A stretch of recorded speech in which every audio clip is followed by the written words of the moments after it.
bebê, downloads. Potência. Prepara novinha, eu sei que tu gosta. Prepara novinha, eu sei que tu gosta. Desce rebolando seu popô, seu popô, seu popô. Vai, vai.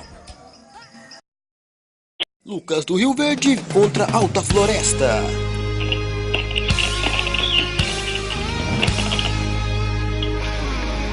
Lucas do Rio Verde está enfrentando uma Beyblade de ferro totalmente modificada, diferente dele.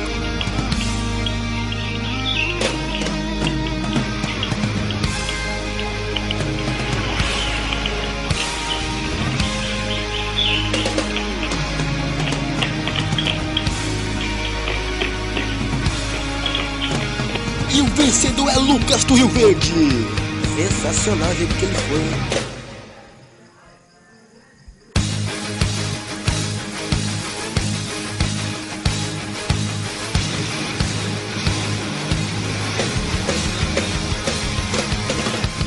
Hoje na Saga versus o Juína.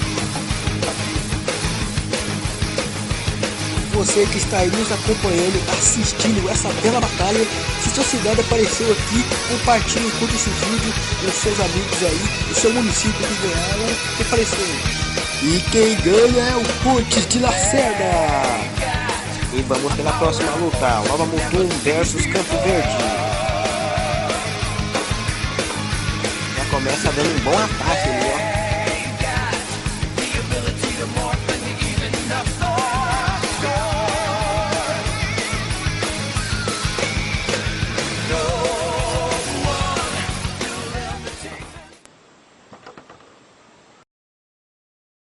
É isso aí, pessoal, esse foi a parte 1, episódio 2. E aquele episódio 1, né, que foi muito massa, né? Nesse grupo 1, vou falar os vencedores: Serra Nova Dourada, Tangará da Serra, Cáceres, Barra do Garças, Lucas do Rio Verde, Pontes de Lacerda e Nova Mutum. E os que foram eliminados, só lamento.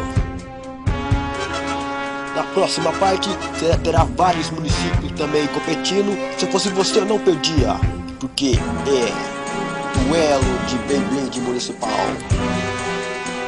Aguardem, eu vou te esperar. E pessoal, e dá uma curtida, compartilha aí, falou, valeu.